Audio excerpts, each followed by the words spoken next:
Red flag जे असतात ना काही नात्यामध्ये, ते कपल्सनी कसे ओळखावे? संवाद पूर्णच बंद होतो त्यांच्यामध्ये.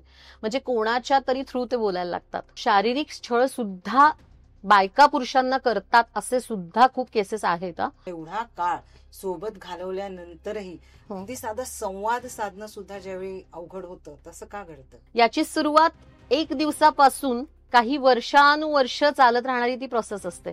म्हणजे आज संवाद कमी होतो, एक वर्षभराने दोघांमधले जर काही शारीरिक संबंध असतील तर ते कुठेतरी कमी कमी व्हायला लागतात. आता तुमच्याकडे जोडपी येतात काउन्सिलिंगसाठी, मॅरेज काउन्सिलिंगसाठी, नेमक्या कोणत्या समस्या घेऊन येतात आणि कशा प्रकारच्या समस्या? काही वेळेला तर मी असेही कपल्स बघितले की 7-7, 8-8 वर्ष बोललेले नाहीयेत. काही कुटुंबामध्ये ज्येष्ठ जे असतात घरातले, तर त्यांचा पण काही तुम्हाला ह्या केसेस बघताना इम्पॅक्ट वाटतो का, की त्यामुळे ह्या घडतात? भरपूर. कारण एकतर सगळ्या वयोगटातले लोक येतात. आजी 75 वर्षांच्या होत्या काहीतरी आणि मिस्टर त्यांचे 80 वर्षांचे, आणि त्यांनी असं न्यायालयात विनंती केली होती की मला घटस्फोट हवा.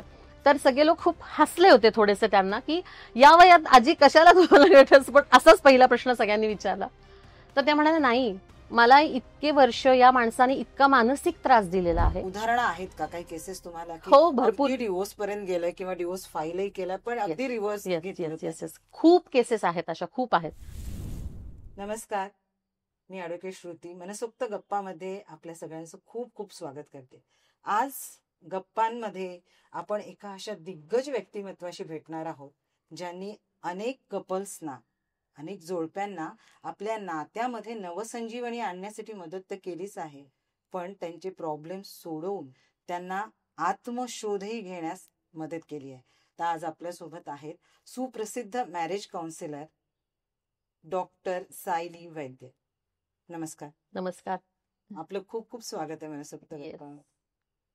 थँक्यू. मला इथे तुम्ही इन्व्हाइट केलं त्याबद्दल थँक्स तुम्हाला. आधी तुमचं खूप खूप वेलकम आहे. आणि तुम्ही बऱ्याच गोष्टींमध्ये कार्यरत आहात, अगदी खूप काही गोष्टी करतात. तर आमच्या प्रेक्षकांना ते सांगा. आणि मॅरेज काउन्सिलिंग या क्षेत्राकडे तुम्ही नेमक्या कशा वळला? बर, एक छोटीशी जर्नी आहे ती सांगते. आधी फॅमिली बिझनेस महाबळेश्वरमध्ये तो खूप वर्ष करत होते. मुली लहान होत्या, त्यांचं सगळं संगोपन आणि या सगळ्यामध्येच बिझी होते. पण सायकोलॉजीची पहिल्यापासून आवड असल्या कारणाने नंतर असं ठरवलं की काहीतरी शिकायला हवंय, आपण पुढे काहीतरी करायला पाहिजे स्वतःसाठी, स्वतःला आनंद मिळावा यासाठी. मग 2015 साली खरं तर मी या क्षेत्रात उतरले आणि पुन्हा अभ्यासाशी काही संबंध नाही, तर एक छोटा आधी मॅरेज काउन्सिलिंगचा कोर्स केला. आणि मला सांगायला आनंद होईल की पहिल्या 3 नंबरांमध्ये मी तेव्हा आले. त्यामुळे मला जरा कॉन्फिडन्स आला. मग पुढे मी डिप्लोमा केला एक छोटा. मग असं करत करत तो प्रवास पुढे चालूच राहिला. त्यानंतर मी एमफिल केलं, ते सुद्धा मॅरेज काउन्सिलिंगमध्ये. कारण मला स्वतःला असं वाटतं की त्याची खूप गरज आहे आता सध्या समाजामध्ये. मॅरेज काउन्सिलिंग झाल्यानंतर मग अर्थातच एमफिल कम्प्लीट केल्यानंतर असं वाटायला लागलं की अजून अर्धवट वाटतंय आपलं शिक्षण थोडंसं. कारण आपण जे काही पुढे काम करणार आहोत त्यामध्ये आपण पूर्ण तज्ज्ञ असणं खूप आवश्यक आहे असं मला वाटतं. म्हणून मग मी पुढे अर्थातच PhDचा विचार केला. पण तेव्हा विषय सुचत नव्हता की आपण काय विषय घेऊन पुढे करावं. पण काउन्सिलिंग ओव्हरऑलच आपल्याला समाजात सगळ्याच वयोगटांना किंवा सगळ्यांनाच कसं मदत करते हे आपण पुढे बघणारच आहोत. पण मग असं वाटलं की परत क्युरिओसिटी खूप होती, म्हणून LGBTQ कम्युनिटी या सगळ्यांसाठी पण काउन्सिलिंग कसं मदत करतं, त्यांच्या मेंटल हेल्थसाठी ते किती उपयोगाचं आहे, त्यासाठी मी तो विषय घेऊन पुढे PhD केली. त्यानंतर मग आवड होती, पुढे एक एक करत जसं माहिती झालं लोकांना, मग केस यायला लागल्या. ही जर्नी चालू असताना असं वाटलं तरी अजून काहीतरी राहतंय. आपण ऍक्च्युअली लोकांशी बोलताना आपण कुठे कमी पडतोय, त्यांना कुठेतरी जाणून घेण्यामध्ये आपण कमी पडतोय असं जेव्हा वाटायला लागलं तेव्हा परत शोध सुरू केला. मग त्यात मी ग्राफोलॉजी शिकले, म्हणजे हस्ताक्षर आणि सही तुमची याचा अनालिसिस करून व्यक्तिमत्व पूर्ण समजतं मग मला. त्यामुळे कोणी ओपन अप नाही झाले, कोणी नाही मोकळेपणाने बोलले, तर त्याचा मला उपयोग होतो नक्कीच. मार्गदर्शन करण्यासाठी त्यांच्या पूर्ण पर्सनॅलिटीमध्येच पूर्ण ड्रास्टिक चेंज घडून येतो किंवा सांगितला जातो. मी जे काही पद्धतीने सगळ्या पुढच्या गोष्टी अनालिसिस केल्यावर सांगते त्यामध्ये. त्यानंतर मग मी पुष्प औषधी शिकले, कारण ती सुद्धा सगळी मनावर काम करणारी औषधं आहेत. लंडनमध्ये डॉक्टर बाख जे होते त्यांनी या सगळ्याची सुरुवात केली, याचा शोध लावला आणि माझी त्याची सुद्धा एक फर्स्ट लेवल झालेली आहे लंडन इन्स्टिट्यूटची. त्यात पण मी प्रॅक्टिस करते, तर कोणी आले तर त्यासाठी औषधं पण देते आणि ती तर औषधं मिरॅकल सारखी काम करतात. आणि मग नंतर ते करत असताना मला पहिल्यापासून थोडीशी एक गूढ गोष्टी किंवा असं काहीतरी वेगळ्याच काहीतरी एक खूप अट्रॅक्शन असल्या कारणाने मी टेलिपॅथिक कम्युनिकेशन पुढे शिकले. त्याच्यामध्ये प्राण्यांशी संवाद साधायचा आणि बरोबरीने अजून एक ऍडिशनल होतं की तुम्ही वास्तूशी पण बोलू शकता. अरे वा. सो तेही मी शिकले आणि मी त्याचं प्रशिक्षण पण देते अर्थातच. अशी सगळी जर्नी आणि मग पुढे मी अन्वी तारा ट्रेनिंग सेंटर म्हणून माझं स्वतःचं ट्रेनिंग सेंटर आहे पुण्यामध्ये बेस. तिथे ऑनलाईन आणि ऑफलाईन ह्या सगळ्याचं प्रशिक्षण पण मी देते आणि शिवाय तुम्हाला पर्सनल काउन्सिलिंग म्हणा किंवा हँड रायटिंग अनालिसिस हे कामही चालूच असतं. खूप छान. अगदी अष्टपैलू व्यक्तिमत्व असंच आपण म्हणू. मस्त. मॅरेज काउन्सिलिंग ह्या क्षेत्राशी निगडीत आता आपण जर विचार केला, हं. काउन्सिलिंग आणि त्यातही काउन्सिलिंग म्हणजे फॅमिली काउन्सिलिंग हा प्रकार तर आहेच, पण मॅरेज काउन्सिलिंग हं. ह्या हं. गोष्टीबद्दल समाजामध्ये अजूनही गैरसमज आहे, तर त्याबद्दल थोडंसं काय मत आहे? मुळात काउन्सिलिंग बद्दलच गैरसमज आहे. काउन्सिलिंग साठी जाणं म्हणजे आधी तर आपल्याकडे आता तो शब्द मी उच्चारणही चुकीचं आहे, पण अजूनही काही लोक मला काही वेड लागलंय का हो, असं. किंवा मला काही झालंय का, माझ्यात काही प्रॉब्लेम आहे का, हं. असंच पहिला समज असतो. तर असं काही नाहीये. आपण रेग्युलर आपण रुटीन चेकअप म्हणतो तसं लोकांनी घ्यावं. जसं आपण डॉक्टरकडे काही वेळेला रुटीन चेकअपसाठी जातो, तसं आपल्या मेंटल हेल्थसाठी तुम्ही काउन्सिलर्सची मदत घ्यावी. काहीतरी प्रॉब्लेम आहे माझ्यामध्ये किंवा अजूनही कशामध्ये रिलेशनशिपमध्ये म्हणूनच जावं लागतंय किंवा जाण्याची गरज आहे असं नाहीये. ओव्हरऑल तुमच्या मेंटल हेल्थसाठी तुम्ही जावं असं मी सगळ्यांना कायम सांगते. म्हणजे जो असा म्हणतो की रेड फ्लॅग थोडक्यात असं वाटतं की काउन्सिलरकडे गेलं, असं काही नाहीये. असं काही नाहीये, पण त्याची वाट बघू नये. त्या रेड फ्लॅग्स पर्यंत जाण्याची वाट पण बघू नये आपण, एवढंच मी म्हणेन. बरं. आता तुमच्याकडे जोडपी येतात हं. काउन्सिलिंगसाठी, मॅरेज काउन्सिलिंगसाठी, ते नेमक्या कोणत्या समस्या घेऊन येतात आणि कशा प्रकारच्या समस्या असतात? भरपूर. कारण एकतर सगळ्या वयोगटातले लोक येतात, सगळ्या वयोगटातले. म्हणजे मी एक छोटंसं उदाहरण देते तुम्हाला. आपल्याला असं वाटतं फक्त की नुकतंच लग्न झालेले 2 वर्षात लोकांना काही प्रॉब्लेम्स आहेत म्हणून येतात काउन्सिलिंगसाठी, 10 वर्षाचा संसार आहे म्हणून येतात, असं काही नाहीये. मी जेव्हा स्वतः शिकत होते त्यावेळेला आम्हाला एक केस सांगण्यात आली होती आमच्या सिनियर्सकडून, की एक आजी होत्या आणि ती बरीच फेमस अशी केस होती पुण्यामधलीच. त्या आजी 75 वर्षांच्या होत्या काहीतरी आणि मिस्टर त्यांचे 80 वर्षांचे. आणि त्यांनी असं न्यायालयात विनंती केली होती की मला घटस्फोट हवाय. तर सगळे लोक खूप हसले होते थोडेसे त्यांना, की या वयात आजी कशाला तुम्हाला घटस्फोट, असाच पहिला प्रश्न सगळ्यांनी विचारला. तर त्या म्हणाल्या, नाही, मला इतके वर्ष या माणसाने इतका मानसिक त्रास दिलेला आहे, म्हणून मला माझ्या मृत्यूपत्रावर किंवा माझ्या डेथ सर्टिफिकेटवरती या माणसाचं नाव नको आहे. एवढ्या एका कारणासाठी त्या बाईंनी घेतला. म्हणजे तेव्हा असं लक्षात आलं, म्हणजे हे खूप हसण्यावारी लोकांनी घेतलं, पण त्यावेळेला त्या बाईची मनस्थिती आपण जर जाणून घेतली किंवा तिला ते किती त्रासदायक ठरलं, ही तिची सगळा पूर्ण त्या संसारामध्ये कुठेच ती एवढं आनंदी नव्हती. सतत तिने फक्त काय म्हणूयात आपण एक सहन केलं, असं सगळं तिची बिचारीची सगळा तो प्रवास होता असं म्हणता येईल. खरंच आहे. म्हणजे आणि थोडक्यात भयानकही आहे आणि असं कळतं की म्हणजे काउन्सिलिंगची गरज का आहे. एवढे वर्ष नातं रेटण्यापेक्षा काउन्सिलिंग घेऊन थोडं सुकर करू शकतो. हो, म्हणजे मी असं म्हणते काउन्सिलिंग म्हणजे प्रत्येकच नात्याला आपण एक चान्स देऊन बघायचा. काउन्सिलिंग म्हणजे तो चान्स आहे असं मी समजते. आणि मग त्यातही जर काही वर्कआउट नाही झालं तर तुम्ही तुमचा जो काही डिसिजन असेल, मग वेगळे होण्याचाही असेल किंवा एकत्र येण्याचाही असेल, तो तुम्ही घेऊ शकता. प्रत्येक व्यक्तीवर ते अवलंबून आहे पुन्हा एकदा. पण तरी सुद्धा मी कायम तेच म्हणते, एक काउन्सिलर म्हणून माझाही हाच प्रयत्न असतो की नातेसंबंध टिकून राहणं हाच पहिला प्रयत्न असतो. मग बाकीच्या केस कशा असतील त्याप्रमाणे आपण तो डिसिजन त्या व्यक्ती घेतात की एकत्र राहायचं, हे नातं टिकवायचंय का नाही, का पुढे वेगळं व्हायचंय, या सगळ्या गोष्टी त्यांच्यावर अवलंबून आहेत. आता तुम्ही जसा उल्लेख केला की नातं टिकवायचं का नाही हो. हे त्या व्यक्ती ठरवतात आणि त्यासाठी काउन्सिलिंग गरजेचे आहे. तर हे तुम्ही कसं ठरवता की हे नातं टिकू शकतं, त्यात काही उरलंय ओके. का आता तुम्ही वेगळं व्हायला हवं? असे पण खूप लोक असतात की जे स्वतःच अशा मनस्थितीत आलेले असतात की आता हे आम्हाला हम्म. टिकवायचंच नाहीये किंवा संपलंय, आता ऑलरेडी संपलेलं आहे. म्हणजे आपण म्हणूयात की मनातून आम्ही घटस्फोट घेतलेला आहे असं म्हणू शकतो आपण. असे येणारे लोक सुद्धा जेव्हा काउन्सिलिंग आणि या सगळ्या प्रोसेसमधनं जातात तेव्हा कुठेतरी पुन्हा त्यांच्यामध्ये एक आशेचा किरण आपण म्हणूयात निर्माण होतो. येतात, खूप लोक एकत्रही येतात, त्यांच्या नात्याला एक चान्स देतात. म्हणूनच मी म्हणते की हा एक चान्स सगळ्यांनी द्यायला हवाय. काउन्सिलिंग. येस. आणि अशी उदाहरणं आहेत का, काही केसेस तुम्हाला की हो, भरपूर. अगदी डिवोर्स पर्यंत गेलंय किंवा डिवोर्स फाईलही केलाय पण अगदी रिव्हर्स येस घेतलं येस होतं? येस येस खूप केसेस आहेत, अशा खूप आहेत. आणि पुन्हा एकदा की हा अट्टहास नसतो, कारण काउन्सिलर काही कुठलंही कंपल्शन कुठल्याच व्यक्तीवर करू शकत नाही किंवा हे नातं टिकवाच असं आपण काउन्सिलर म्हणून काही त्यांना कंपल्शन दोघांनाही करू शकत नाही. पण या सगळ्या प्रोसेसमधनं जाताना ना त्यांना दोघांनाही खूप गोष्टी जाणवायला लागतात. एकमेकांची झालेली सवय, एकमेकांबद्दलचे असणारे खरे इमोशन्स म्हणतो आपण तसं.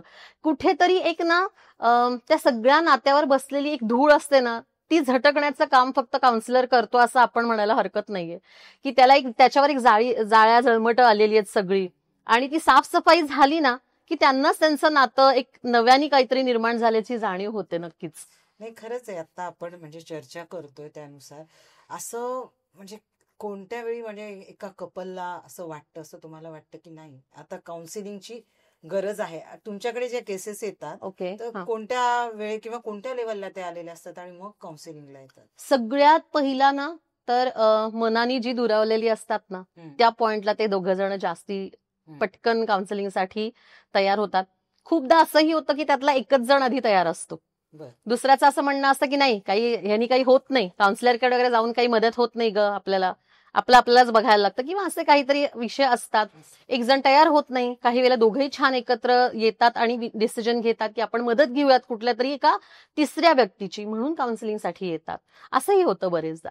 पण त्यांना त्यांचंच ते रिअलाइज होतं, खूपदा रिअलाइज होतं की नाही आता आपल्यामधला तो एक ती दरी जी आहे, आपण जे मनाने दूर जात चाललेलो आहोत तर ती आता आपण क्रॉस केली, ती दरी आता क्रॉस केलेली आपण, आणि ते खूप वाढलंय आता अंतर आपल्यातलं. या पॉइंटला ते येतात. नक्कीच. बरं, असे काय घटक असतात एवढे वर्ष किंवा एवढा काळ सोबत घालवल्यानंतरही अगदी साधा संवाद साधणं सुद्धा ज्यावेळी अवघड होतं, तसं का घडतं? कारण काय असावीत? कारण आज माझ्यामध्ये आणि नवरा बायकोमध्ये म्हणजे भांडणं झालीत, या दोन व्यक्तींमध्ये भांडणं झालीत, म्हणून उद्या त्यांच्यामध्ये अशी मोठी दरी निर्माण झाली असं कधीच होत नाही. याची सुरुवात एक दिवसापासून काही वर्षानुवर्ष चालत राहणारी ती प्रोसेस असते. म्हणजे आज संवाद कमी होतो, एक वर्षभरानी दोघांमधले जर काही शारीरिक संबंध असतील तर ते कुठेतरी कमी कमी व्हायला लागतात, एकमेकांबद्दल वाटणाऱ्या भावना त्या कुठेतरी कमी व्हायला लागतात. हे सगळं एक एक एक एक जेव्हा होत जातं तेव्हा मग असा एक पॉइंट येतो की नाही आता मात्र ह्या नात्यात काहीच उरलेलं नाही, अशी जेव्हा भावना ती निर्माण होते किंवा दोघांनाही ते जाणवतं. पण हे एका दिवसात कधीच नाही, एका महिन्यातही कधी होत नाही. हा काळ म्हणजे जवळजवळ बऱ्याच वर्षांचा असतो. असं करत करत ते नातं थोडंसं दोघांमधलं ती गॅप वाढत जाते असं म्हणूयात आपण. म्हणजे हळूहळू करत संवाद संपुष्टात येतो आणि कधीतरी एकदा लक्षात येतं की आता काहीच उरलेलं नाही. पण काउन्सिलिंगनी पुन्हा सुसंवाद सुरू होतो. असे खूप सारे आम्ही छोटे छोटे टास्क देतो, आपण बोलूयात त्याबद्दल नंतर, पण मजेशीर टास्क असतात ते आपण देतो. आणि तुम्ही म्हणता तसं की एक पॉइंट असा येतो ना की जेव्हा दोघांना जाणवतं की हे नातं तर नाहीच राहिलंय, आपण हे दोन यंत्रांमधलं एक नातं वाटतंय किंवा दोन आपण म्हणत नाही यंत्र काही कारण रोबोटिक दोन रोबोट फक्त एकमेकांवर काही गोष्टींसाठी अवलंबून आहेत म्हणून फक्त एकत्र आहेत, आपलं आपलं काम करतायत. अशा पॉइंटला त्यांना वाटतं की नाही ह्याच्यात काही अर्थ नाही, हे सगळं कृत्रिम वाटतंय, हे सगळं खोटं आहे, हे खूप यांत्रिक आहे असं वाटायला लागतं त्यांना नात्यामध्ये. अगदी म्हणजे पुन्हा नात्यामध्ये तो बहार म्हणा किंवा ग्रीनरी आपण आणू शकतो त्या ह्याच्यामध्ये.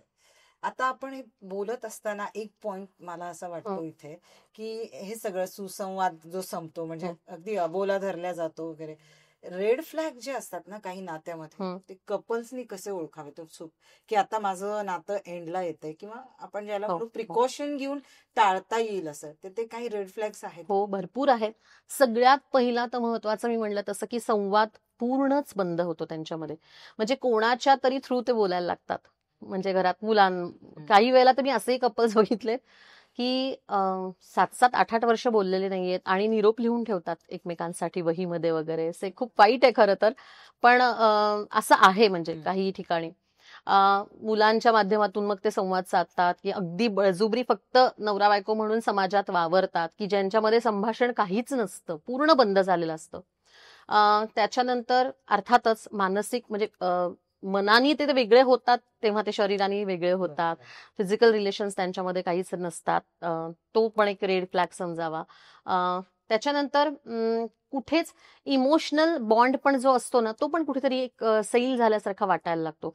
म्हणजे ऍटलिस्ट आपण भांडलो आपल्या पार्टनरशी, तरी सुद्धा आपल्या पार्टनरला कुठेतरी दुखलं खुपलं तर आपल्याला वाईट तर वाटतंच ना, आपण सोडून देतो त्या क्षणी सगळ्या गोष्टी. पण तेही जेव्हा होत नाही तेव्हा तोही रेड फ्लॅग समजावा. किंवा मग मुलांसाठी फक्त आपण एकत्र आहोत, पण ते पण गुड टर्म्स मध्ये नाही आहोत. तिथे सुद्धा फक्त कामापुरतं गोष्टी आहेत किंवा खूप टेक्निकल गोष्टींचा जिथे फक्त वापर केला जातो आणि ते नातंच एक टेक्निकल फक्त होऊन जातं, व्यवहारी म्हणून थोडक्यात व्यवहारी होऊन जातं, तिथे पण रेड फ्लॅग समजायचा.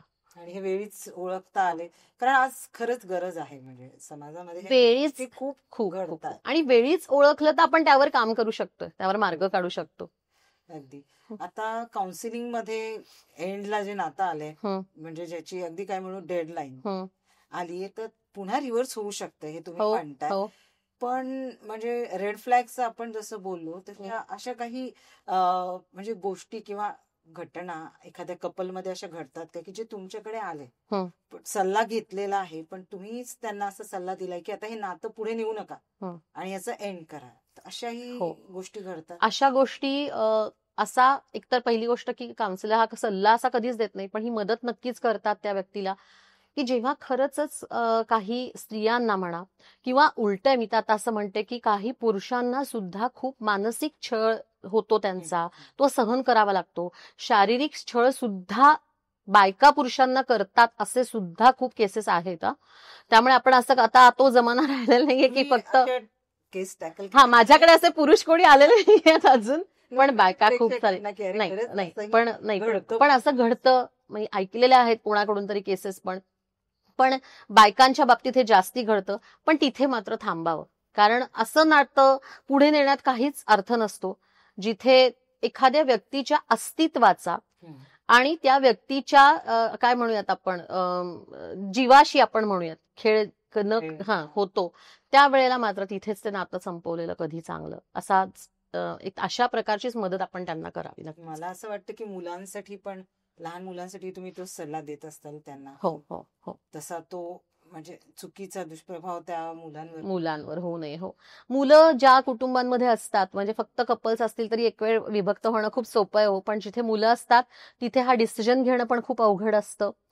पण तिथे पण मी तेच सांगते की पुन्हा एकदा मुलांचा विचार करून दोघांनीही एक संधी द्यावी, त्यांचा विचार करावा आणि पुन्हा एकदा परत पहिल्या नोटवर येऊन जर ते छान एकत्र राहणार असतील तरच त्यावरती त्या एकत्र येण्याला काहीतरी अर्थ आहे, हे पण तितकंच खरं.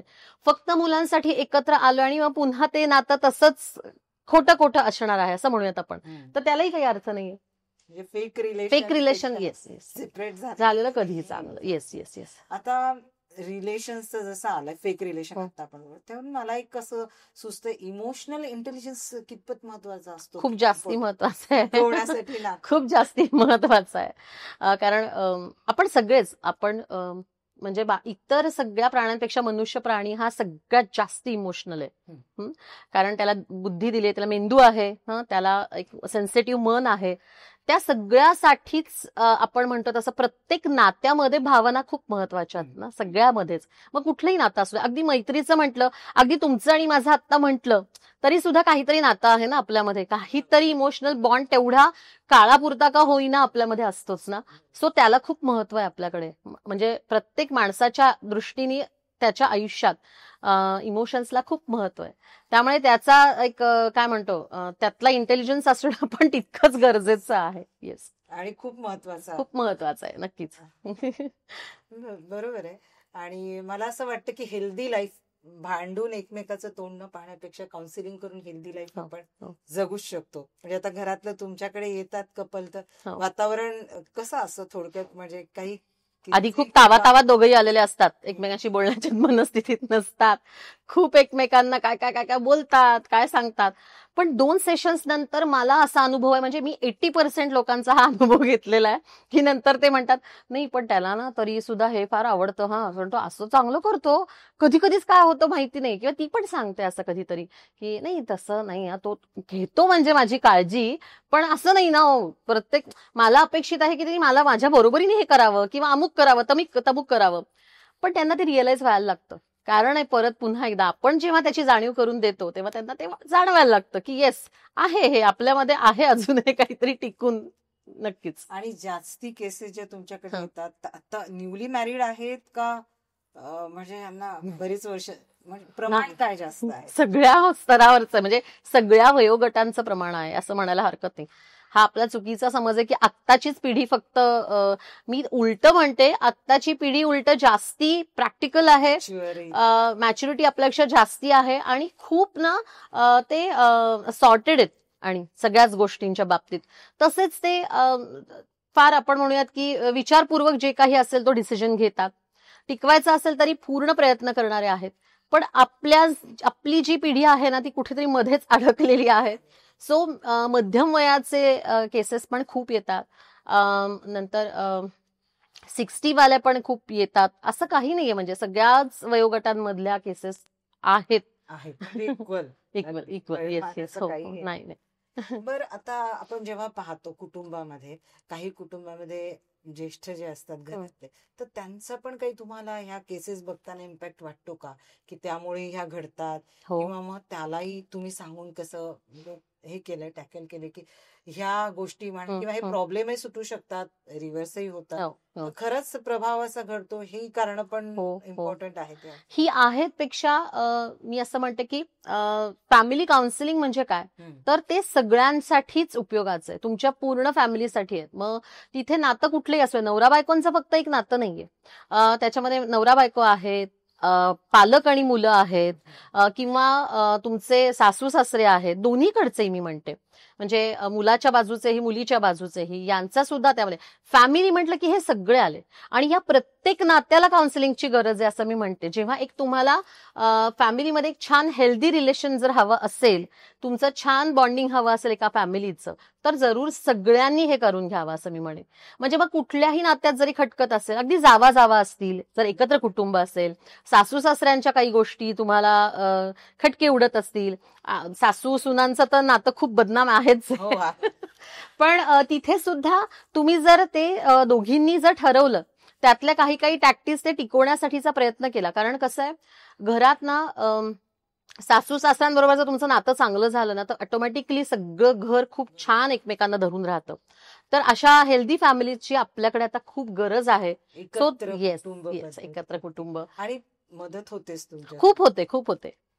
सो त्याची आवश्यकता आहे, त्यामुळे त्या कुटुंबातल्या सगळ्यांनी करून घ्यावं, मी तर असं म्हणेन. असं काहीच नाहीये की फक्त नवरा बायकोंनीच करून घेतलं म्हणजे सगळ्या गोष्टी सॉल्व्ह होणार आहेत, असं नाहीये. आपल्या लोकांच्या म्हणजे पचनी पडायला तसं अवघड आहे, खूप कारण काउन्सिलिंग म्हणजे आपण आता मगाशी हो, बोललोच आहे, काउन्सिलिंग म्हटलं कीच गैरसमज आहे. गैरसमज. त्यामुळे कुटुंबात सगळ्यांनी खरंच करायला हवं, तुम्ही जसं म्हणताय ते, आणि फायदेशीरच ठरणार आहे हो. ते. कपल्स तुमच्याकडे ज्यावेळी येतात हं. त्यावेळी तुम्ही त्यांना काही म्हणजे असे एक्सरसाइज किंवा काही असे गोल देता का? हो, काय असतं नेमकं, थोडा एक प्रकार आम्हाला. प्रत्येक सेशन नंतरचा त्यांना होमवर्क असतो. खूप आहेत, गमतीशीर असतात आणि आणि त्यांना करताना खूप मजा पण येते हा. म्हणजे मी चक्क तर चार्ट करायला सांगते त्यांना, की हे हे लिहून आणा. तुझे कुठले मायनस पॉइंट्स आहेत तुझ्या बायकोचे किंवा तुझ्या नवऱ्याचे, सगळे लिहून काढ. पूर्ण 8 दिवस आपला आता ब्रेक आहे, तो हा होमवर्क आहे. लिहितात लोक आणि त्यांना ते करताना खूप मज्जा येते. खूप मज्जापेक्षा सुद्धा ना त्यातच ते एकमेकांना जास्ती जाणून घ्यायला लागतात. दोन्ही लिहायला सांगते मी. कधी कधी सांगते की येस, त्याचे निगेटिव्ह पॉइंट सगळे लिही, पॉझिटिव्ह काय आहे तेच लिही. मग त्याच्यामध्ये मी बरेचदा असं पाहिलेलं आहे की पॉझिटिव्हची लिस्ट जास्ती असते, जास्ती असते. खूप जास्ती असते, आणि ते त्यांना कळत नाही, कारण ते कधी त्या दृष्टीने बघतच नाही, त्यांना हे कोणी करायला सांगतच नाही ना. किंवा छोटे छोटे टास्क असतात की काही वेळेला घरांमध्ये संवादच नसतो. हम्म.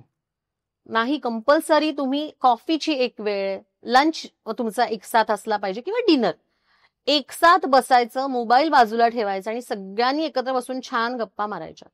आणि मित्रमैत्रिणी समजा, तुम्ही कोणीही समजू नका की आई मुलगा आहे, नवरा बायको आहोत, सासू सासऱ्याणी आपण आहोत, नाही, आपण सगळे एक कट्ट्यावरचे मित्रमैत्रिणी बसलो आहोत असं समजून गप्पा मारा. तुम्ही जनरल हवा पाण्याच्या गप्पा मारा. असे छोटे छोटे बरेचसे टास्क देतो आम्ही. म्हणजे गप्पातून सुसंवाद. हो, खूप थोडक्यात. खूप खूप अगदी Yes. बरोबर आहे. जसे आपण आता मारतोय अगदी अगदी. हो हो. खरंच आहे, ते खूप गरजेचं आहे आपल्याला कुठल्याही नात्यामध्ये. तुम्ही जसं Yes. म्हणालात, अगदी आई वडील असो, आई वडिलांशी गप्पा मारणं तितकंच गरजेचं आहे. हो. आणि तोच संवाद हरवत चाललाय आजकाल. संवादच हरवत चाललाय अगदी. नात्यांमधला. सगळ्यात तर पहिला तो मोबाईल आल्यामुळे असेल. ठीक आहे, खूप हेक्टिक आता सध्याचं लाईफ आहे, सगळ्या गोष्टी मान्य आहेत, पण आपल्या फॅमिलीला आपण तेवढी प्रायोरिटी देऊन तेवढा वेळ आपण फॅमिली बरोबर घालवणं पण खूप गरजेचं आहे असं मला वाटतं. आता मोबाईल बद्दलच मला विचारायचंय. मोबाईलचा वापर आपण हं. कसं म्हणावं, अगदी नात्यामध्ये म्हणजे मोबाईल ह्याला प्रायोरिटीच आहे. एक वेळ पार्टनरच्या बद्दल नाही, पण मोबाईल हा सुटतच नाही हातात ना अगदी. तर ह्या मोबाईलचा हं. किंवा इंटरनेटचा हं. ह्या सगळ्याचा जे तुमच्याकडे येतात हं. त्यांच्या नात्यावर आणि ताण तणाव वाढण्यावर म्हणजे परिणाम दिसतो. खूप परिणाम दिसतो मोबाईलमुळे. सगळ्यात तर मी पहिल्यांदा सांगते की असे पण कपल्स मी बघितले आहेत की ते मेसेजेसवर बोलतात जास्ती. ते म्हणतात की आम्ही समोरासमोर संवादच करू शकत नाही एकमेकांशी, आमचा तो कम्फर्टच राहिलेला नाहीये. बरोबर. असं वाटतं त्यापेक्षा आपण मेसेज करूयात एकमेकांना. मग घरातल्या घरात. हा, घरातल्या घरात, बाहेर असले तरी सुद्धा. बरोबर. पण हे चांगलं नाहीये ना. तुम्ही समोरासमोर बसूनच संवाद साधणं जास्ती आवश्यक आहे. मग भले तुम्ही प्रेम जरी व्यक्त करायचं असेल तरी त्या मोबाईलचा वापर का करताय? म्हणा ना, छान दिसतेस, बायकोला म्हणा किंवा नवऱ्याला म्हणा कधी, अरे वा छान दिसतोय तुला हा शर्ट आज, हे म्हणा ना. तुम्ही तुम्ही ते इमोजीज आणि हे पाठवण्यात हे सगळं खोटं जग आहे तसं म्हणायला गेलं तर. जो आनंद मी तुम्हाला आता समोर बघितल्यावर मी तुम्हाला जर म्हटलं की वा छान आहे, तुमची साडी मस्त आहे किंवा गळ्यातलं छान दिसतंय, तुम्ही छान दिसताय असं म्हटणं, आणि मी तुम्हाला एक मेसेज करणं की छान किंवा एक इमोजी पाठवणं, तुम्हाला काय आवडेल सांगा मला त्यातलं? तोच लाईव्ह आनंद नक्कीच. अगदी. मग तो द्या आणि घ्या दोन्ही आहे ना. जिवंतपणा हरवत चालला. येस म्हणून येस, सगळं मोबाईलमुळे. मोबाईलमुळे. खरंच आहे ते. अगदी घरात राहून सुद्धा आपण कॉम्प्लिमेंट देतोय, लाईक करतोय, तेही मोबाईलवर. खूप पोस्टवर करतो आपण, समोर चित्र शेजारी बसलेल्या बायकोला नाही, बायकोच्या पोस्टला आपण लाईक करतो. नाही. खरंच आहे. नाही आहे. मग हे तुम्ही आधी त्यांना समजवत असाल हो की हो. सगळ्यात पहिलं तर तेव्हा तुमच्यामध्ये संवाद असतो तेव्हा तो मोबाईल बाजूला ठेवायचा, हे सगळ्यात पहिलं आहे. आणि तो टास्क केला जातो. हो, ओके, करतात.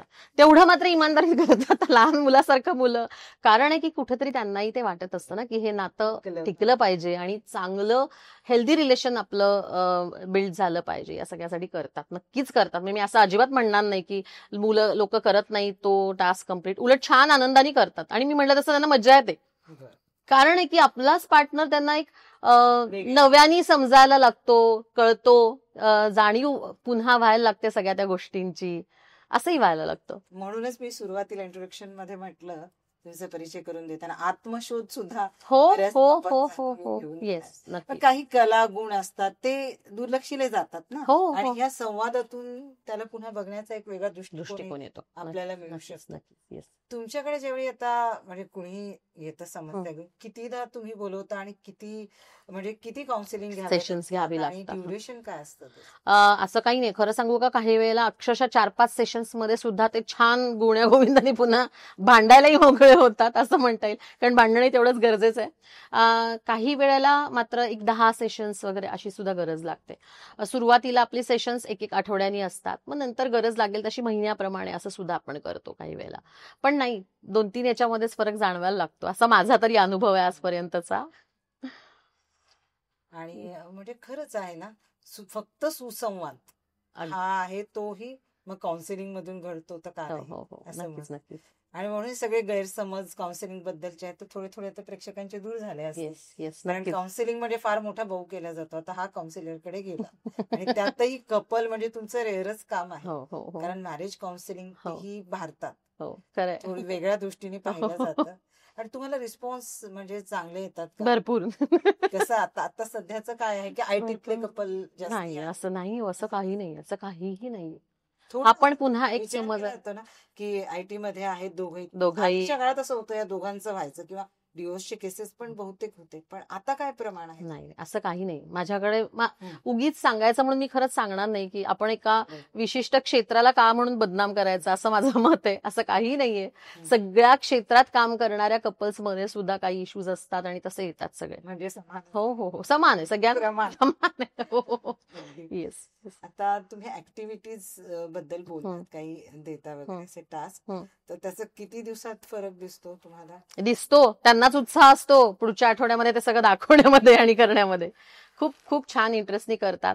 म्हणजे या आठवड्याचा टास्क पुढच्या आठवड्यात देतानाच त्यांना खूप उत्सुकता असते की आता पुढे काय सांगणार आहात, मग आम्ही पुढे काय करायचंय, असे ते इतके रमून जातात ना. मग त्याच्यात त्यांचं ते मेन जे भांडण असतं ना हे ते सगळे विसरून जातात खरं म्हणायला गेलं तर. त्यामुळे अक्षरशः त्या 2-3 आठवड्यांच्या दिल्या गेलेल्या त्या त्यांना जे मी होमवर्क म्हणते त्याला, त्या होमवर्क मध्येच ते बरोबर तयार व्हायला लागतात. छान अभ्यास छान होतो त्यांचा, असा अनुभव आहे. आणि तुम्ही ज्यावेळी काउन्सिलिंग करता, मॅरेज काउन्सिलिंग, त्यांना असं कितीदा सांगितलंय कुठल्या जोडप्याला तर तुमच्या पॅरेंट्सला घेऊन या किंवा घरच्यांना? गरज हो पडते हो का हो त्यावेळी? गरज पडते ना, काही वेळेला मुलांची गरज पडते. कारण असं काही नाही, काही वेळेला कारण त्यांच्या भांडणाचं म्हणा किंवा वाद होण्याचं हे दुसरीच व्यक्ती असते. मग ती घरातली कोणी असू शकते, इनलॉज असू शकतात, मुलं असू शकतात काही वेळेला. मग त्यांना पण आपण इन्व्हॉल्व्ह करून घेतो, त्यांची सेशन्स घेतो वेगळी. म्हणजे आपल्याला कारण समजणं किंवा आपण म्हणतो ना की आपण आजाराच्या मुळापर्यंत जाणं खूप आवश्यक असतं. तसंच आपण म्हणजे काउन्सिलिंगमध्ये तेच करायचंय की त्याचं मूळ काय आहे. म्हणजे काही वेळेला असंही बघितलेलं की त्या नवरा बायकोंमध्ये काहीच प्रॉब्लेम नसतात, फारसे इश्यूज नसतात, पण आई वडिलांचा इंटरफिअरन्स असू शकतो, मुलांमुळे काही वेळेला असं गोष्टी त्यांच्यामध्ये घडू शकतात. सो जी व्यक्ती असेल तिच्यासाठी आपण वेगळं सेशन ठेवतो ना, नक्कीच. पूर्ण फॅमिली हो हो हो हो हो हो हो हो अगदीच. हो अगदी. बर, आता ह्या सगळ्या गोष्टींबद्दल आपण चर्चा करतोय, मॅरेज काउन्सिलिंग म्हणा हे म्हणा, तर ह्यामध्ये करत असताना तुम्ही फॅमिली काउन्सिलरही आहात. हो मुलांच्या, लहान मुलांच्या बद्दल पण तुम्ही काउन्सिलिंग करत असताल, त्यांची हो मानसिक क्षमता हो म्हणा, कधी कधी काही इगोज असतात, काही फिअर्स असतात हो मुलांमध्ये, तर तोही एक काय प्रकार आहे आणि ते कसं केलं जातं? हो पेरेंटिंग खूप मोठी जबाबदारी आहे. पालकत्व खरंच इतकी सोपी गोष्ट नाहीये. काही वेळेला काही कारणांनी एकटं कोणीतरी पालक असतं, त्याला संगोपन करावं लागतं मुलांचं. अशाही केसेस येतात ज्यांना आपण मदत करतो. मुलं ट्रॉमामध्ये असतात आई वडिलांच्या विभक्त होण्यामुळे, किंवा आई वडिलांपैकी कोणाच्या तरी एकाचा निधन झालेलं असू शकतं अशा कारणांमुळे. तर त्यावरही आपण काम करतो ना, कारण त्या वयामध्ये मुलांची मानसिकता जपण्याची खूप आवश्यकता असते. तर असे सुद्धा केसेस येतात.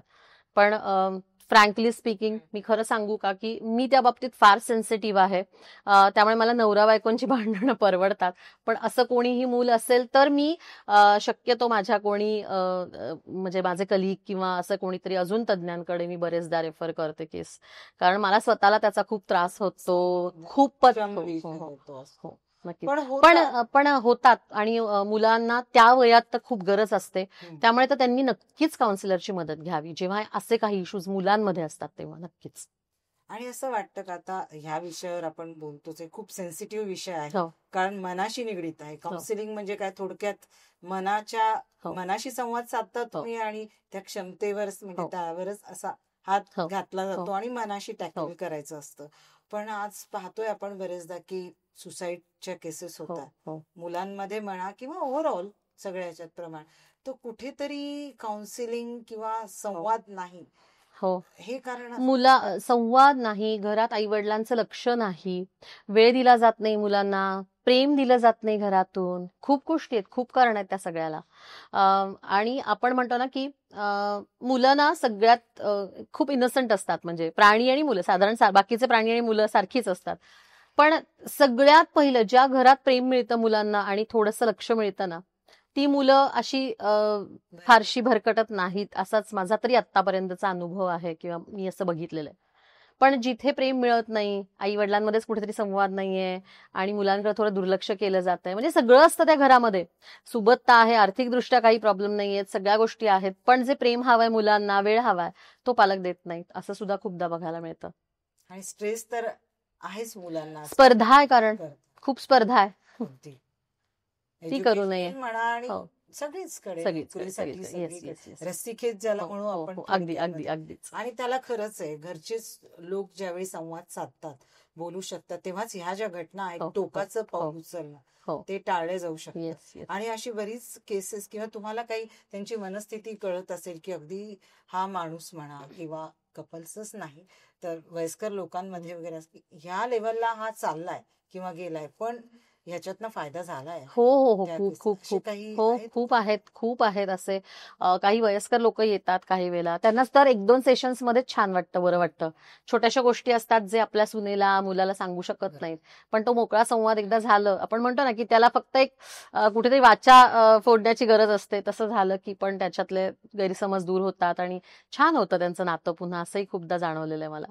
हेल्दी काउन्सिलिंग हो खरंच हो हो, गरजेचं नक्कीच आहे. नक्कीच. अगदी. येस. आणि कपल्सना हो. तुम्ही आता आपल्या जे प्रेक्षक आहेत हा. त्यामध्ये कपल्स आहेत, वयोमानाचं काही नाहीये, हं. त्यामध्ये वयस्करही असतील, अगदी न्यूली मॅरिड हो. असतील, यांना एक असं काय सल्ला किंवा असं काय सांगताल की ह्या ऍक्टिव्हिटीज किंवा असं वागायला हवं नात्यामध्ये हेल्दी रिलेशन ठेवण्यासाठी? सगळ्यात पहिलं तर संवाद सगळ्यात महत्वाचा. म्हणजे मी तर उलट म्हणते, फक्त गुडी गुडी प्रेमाचा संवाद असा गरजेचाच नाहीये, भांडण्यासाठी तरी बोला एकमेकांशी, असं मी सांगते सगळ्यांना, कारण तोच खूप महत्वाचा आहे.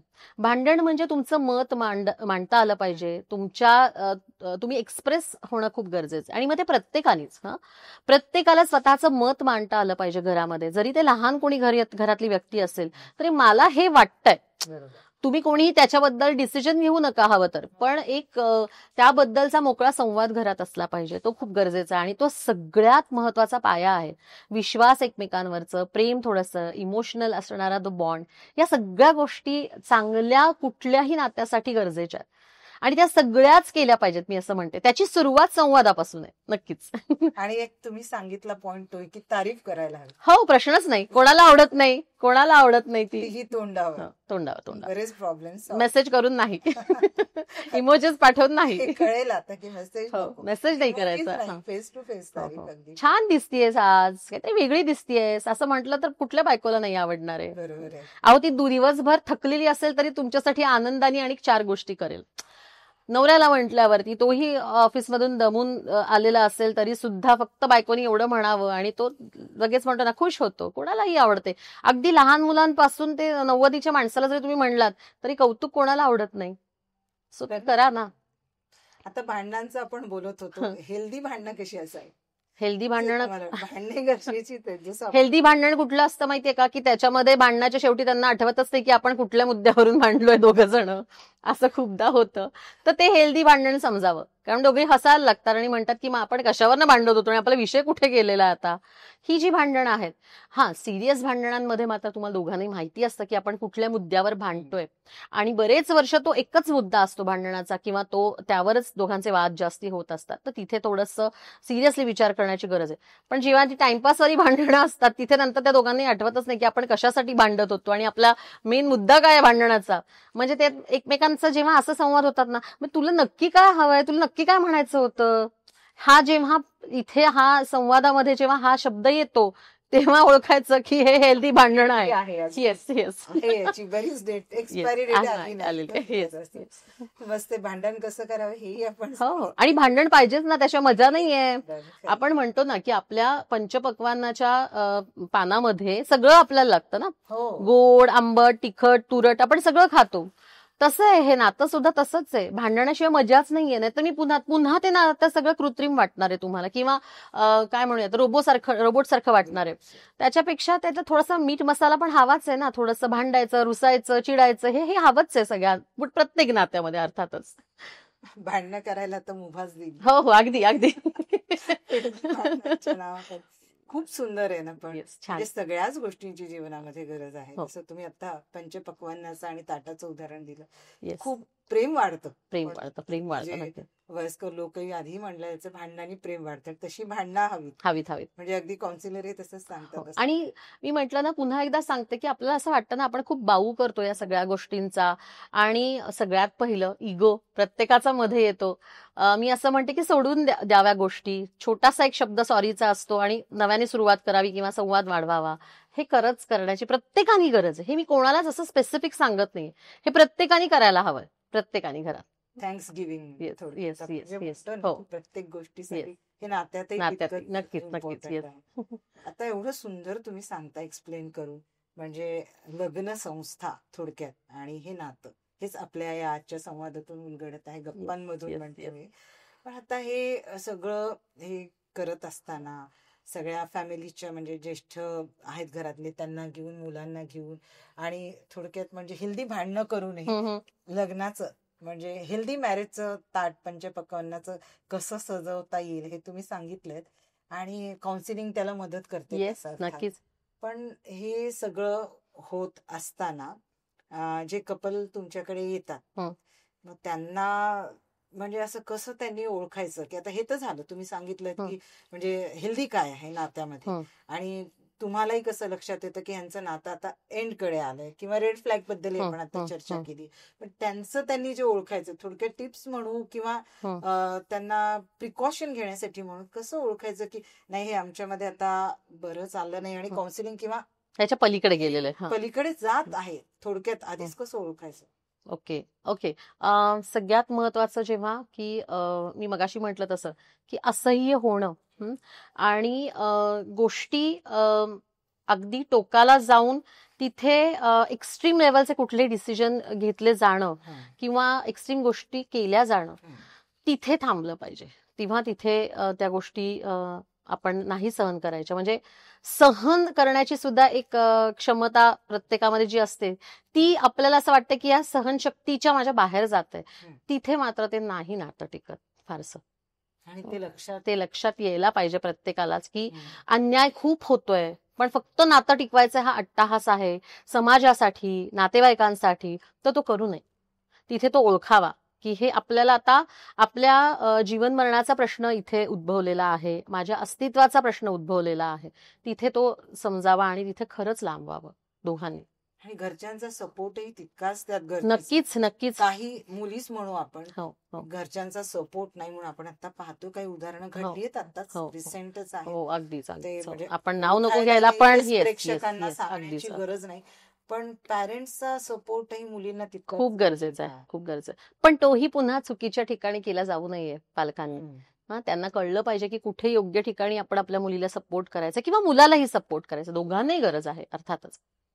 आणि हे लव्ह मॅरेज वगैरे जे आहेत, आता हे अरेंज मॅरेजच्या पण केसेस तर तुमच्याकडे येतात, पण लव्ह मॅरेज जे आहे ज्यांनी आपल्या आपल्या मनाने पण जोडीदार निवडले, तर आता आपण जसं बोललो ना की सपोर्टसाठी, तर अशा काही काउन्सिलिंगसाठी घटना म्हणा केसेस तुमच्याकडे आल्यात का की आई वडिलांकडेही जाऊ शकत नाही आणि नातं निभवताही येत नाही, थोडंसं अवघड असतं, तिथे कपल्सच येतात फक्त आपल्याकडे, कारण तेव्हा आई वडील तर म्हणायलाच बसलेले असतात की तुझं तू केलेलं आहेस, जाताही येत, मार्ग बंद असतो. नाही, मग तेव्हा दोघांनीही सरळ यावं आणि काउन्सिलरची मदत घ्यावी, दोघांसाठीही ते गरजेचं आहे.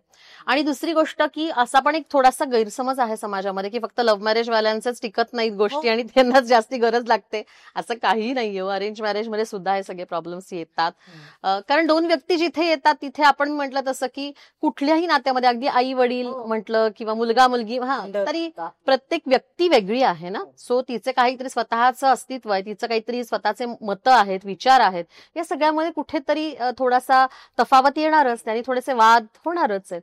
सो ते तेवढ्या पुरतेच ठेवायचे, तेवढ्या एका टॉपिक पुरतेच ठेवायचे आणि सोडून द्यायचे. आता हे नवीन नातं म्हणा किंवा एका टप्प्यावर आलेल्या नात्याबद्दल बोलते काउन्सिलिंगसाठी, पण अनेक वर्ष होतात ज्यांच्या लग्नाला, काही वादही नाहीये पण प्रेम राहिलं नाही, तर तुम्ही प्रेम कसं जागवावं ह्यासाठी काय सांगताल, की पुन्हा प्रेम कसं निर्माण करता येईल? प्रेम असतंच, खरं सांगू का, प्रेम असतंच, पण ते दोघांनाही व्यक्त न करण्याची सवय लागलेली असते, असं मी म्हणेन. की कधी म्हणायचंच नाही. मी म्हटलं तसं प्रेम म्हणजे काय, आय लव्ह यू हा शब्द नाहीये, हा तिकडून आले शब्द आहे खरं तर. पण आपल्याकडे आपल्या संस्कृतीप्रमाणे प्रेम आपण कसं व्यक्त करतो की अगं काय छान भाजी केली होतीस आज, किंवा छान दिसतीयस आज, किंवा काय ना मुलं कशी मोठी झाली आपल्याला समजलंही नाही ना, पण तू खूप छान केलं सगळ्या मुलांचं. हा, किंवा मिस्टरांना म्हणणं की किती वर्ष तुम्ही इतकं सगळ्या एवढे वर्ष तुम्ही रोज 30-30 किलोमीटर जात होता, हा प्रवास तुम्ही रोजचा करत होता आणि किती हेक्टिक याच्यामध्ये तुम्ही सगळं छान केलं, आपली 2 घरं झाली, आपल्या 2 वास्तू झाल्या, हे सगळं काय आहे? हे प्रेम व्यक्त करणंच आहे, फक्त ते त्यांना समजत नाही. सो एकमेकांना कॉम्प्लिमेंट द्या, एकमेकांना छान म्हणा, म्हणत नसाल तर म्हणायला सुरुवात करा. कारण प्रेम म्हणजे म्हणून पुन्हा म्हटलं तसं की फक्त आय लव्ह यू म्हणणे म्हणजे प्रेम असं अजिबातच नाहीये. या सगळ्या संवादामध्ये सुद्धा प्रेम आहे. प्रेम म्हणजे आता तुमच्या म्हणण्यानुसार मला असं वाटतं प्रेम म्हणजे तारीफ. हो, छोटी. येस येस, आपल्या सोप्या भाषेत छोटीशी तारीफ, छोटीशी अगदी. अगदी नाही, खरंच आहे ना, म्हणजे त्याच्यामुळे हास्य फुलतं ना चेहऱ्यावर. किंवा दुसऱ्या बरोबर केली जाणारी चांगली कंपॅरिझन, म्हणजे हेल्दी वाली कंपॅरिझन, म्हणजे नाही हा त्या काकूंना शेजारच्या नाही जमता, तू जशी भाजी करतेस ना कॉम्प्लिमेंट तुझ्या, हा त्यांनी परवा आणून दिली, तू करतेस तशी, पण मला नाही आवडली. ही पण, हा पण एक कॉम्प्लिमेंटचाच प्रकार आहे ना. सो हे प्रेमच आहे, हे समजून घेता आलं पाहिजे. हे माझ्यावरचं व्यक्त केलेलं प्रेम आहे हे त्या समोरच्या व्यक्तीला फक्त कळत नसतं, ते कळण्याची फक्त गरज आहे. म्हणजे बरेच गैरसमज दूर होतील. Compliment giving, yes yes yes, छोट्या छोट्या छोट्या गोष्टी आहेत अगदी. आता खूप सुंदर आपली ही चर्चा रंगतीये. पण आनंदी लग्न, हे जे वाक्य आहे आनंदी लग्न, तर ह्याची तुम्ही कशी डेफिनेशन कराल, किंवा आनंदी लग्न म्हणजे तुमच्या दृष्टीने काय आहे? माझ्या दृष्टीने आनंदी लग्न म्हणजे मृगजळासारखं आहे. कारण मृगजळ आपण म्हणतो तसं कोणाला कधी दिसेल, कसं दिसेल हे आपण नाही सांगू शकत. तसंच म्हणतो लग्न किंवा वैवाहिक जीवन असंच आहे. तुम्ही जर म्हटलं की येस मला दिसलं तर दिसलं, तुम्ही जर म्हणलात की मला नाहीच दिसलंय, म्हणजे ते 10 जणांना दिसतं आणि तुम्हाला नाही दिसत तर नाहीच आहे, तसंच आहे ते. म्हणून मी त्याला मृगजळ म्हणते. त्याप्रमाणेच नातं आहे की तुम्ही काय त्या नात्याला महत्व देताय, तुमच्या दृष्टीने तुमचं नातं तुम्ही कसं फुलवताय, या सगळ्या गोष्टी खूप मॅटर करतात. म्हणून त्याला मी मृगजळ म्हणते. म्हणजे असं आहे, आपण म्हणू 90 किंवा 95% मान्यावर आहे. येस, जसं आपण हो हो हो हो मान्यावर आहे. तुम्ही मांडलं तर ते नातं छान हेल्दी आहे, सुंदर आनंदी आहे, लग्न आनंदी आहे. येस येस, म्हणजे मान्यावर आहे. ती मी 95% का म्हणते 95%, कारण आपण आता मगाशी बोललोय 5% मध्ये जे येतं की ते अगदी रिव्हर्सेबल नसतंच, त्याला तिथेच आपल्याला म्हणजे थांबवावं लागतं त्या नात्याला. येस, पण अगदी म्हणजे 95% लोकांना, तरी बऱ्याच लोकांना हे शक्य आहे. थोडक्यात छोटी तारीफ आणि ज्याला म्हणून कॉम्प्लिमेंट, बस हेच तर एक सुंदर समीकरण आता म्हणजे फॉर्म्युला सांगितलाय तुम्ही थोडक्यात. येस, की आनंदी लग्न असावं. खूप खूप सुंदर आपली चर्चा झाली आणि प्रेक्षकांनी सांगावं की म्हणजे मॅरेज काउन्सिलिंग हा विषय आम्ही आज चर्चेला घेतलाय, पण बऱ्याच कपल्सना आणि सगळ्याच फॅमिलीतल्या लोकांना याचा नक्कीच फायदा होईल की सुसंवाद कसा साधावा. जो संवाद आपल्यातला तुटत चाललाय, संवादाचा अभाव जो प्रत्येक घरांमध्ये आहे, प्रत्येक नात्यात आहे, तो सुरुवात केला. छोटी तारीफ, कॉम्प्लिमेंट हे जरी दिलं तरी अगदी म्हणजे तुम्ही म्हणताय तसं काउन्सिलिंगला पण जाण्याची गरज नाही. आणि जर खरंच गरज असेल तर काउन्सिलिंगने ते सोडवायलाही हवं. म्हणजे खूप छान, म्हणजे तुम्ही आलात आणि एवढी सुंदर आपण चर्चा केली आहे.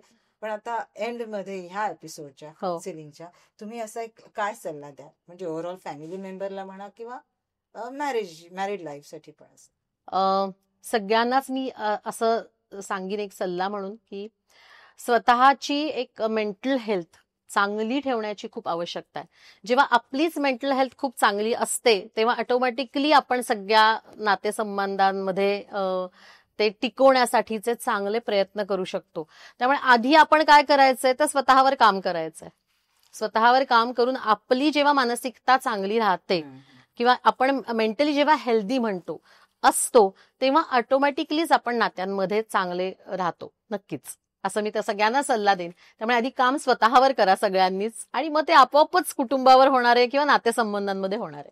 मग दुसऱ्यामधला दोष शोधा आधी स्वतःकडे. असंच थोडक्यात झालं. Yes yes. आणि तुम्हाला आता आपण ही जी चर्चा केली आपलं उपक्रम कसं वाटलं आणि कशी वाटली? खूप छान, मला इथे येऊन खूप छान वाटलं. आणि खरंच आपल्याकडे काउन्सिलिंग आणि या सगळ्याला ना अजून असं मी म्हणणार नाही की दुय्यम स्थान दिलं जातं, पण तितकंसं महत्वही दिलं जात नाहीये अजून.